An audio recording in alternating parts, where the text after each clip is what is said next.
نماز جو ہے اس کی عادت کیسے ڈالی جائے، اور یہ جو 5 وقت کی نماز ہے، اکثر پیرنٹس جو ہے وہ میرے پاس آتے ہیں اور وہ کہتے ہیں کہ ہمارے بچے جو ہے وہ نماز نہیں پڑھتے، تو اس کے اوپر بھی انہوں نے کہا مجھے کہ آپ ایک ویڈیو بنائیں اور بتائیں کہ کیسے نا مطلب اس کو نماز کی عادت کو پکا کیا جائے۔ تو رسول اللہ صلی اللہ علیہ وسلم کی ایک حدیث ہے جس کا مفہوم ہے کہ اگر لوگوں کو نماز کے فائدے کا اور امپورٹنس کا پتہ چل جائے تو دنیا میں کوئی شخص بھی نہ ماننے والا نہ رہے، یہ اتنی ضروری ہے۔ اور نماز دراصل اللہ کی یاد ہے۔ ہم جب یہ روزمرہ کے کاموں میں بھاگ دوڑ میں ہوتے ہیں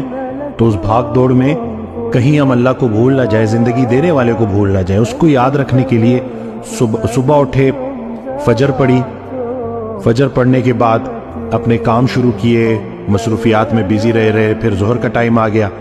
پھر نماز پڑھی، پھر اللہ کو یاد کیا، پھر ظہر سے عصر تک اللہ کو یاد رکھا، پھر جیسی عصر آئی عصر پڑھی، پھر سے اللہ کی یاد تازہ ہوئی، پھر عصر سے مغرب کے بیچ میں اللہ کو یاد رکھا، اور پھر عصر سے مغرب کے بیچ میں جو اللہ کو یاد رکھا کام بھی کیے اور اللہ کی یاد بھی قائم رہی۔ پھر جب مغرب آئی تو مغرب میں پھر وہ یاد تازہ کر لی،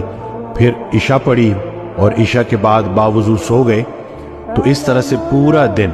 اللہ کی یاد قائم رہی، تو پورا کا پورا دن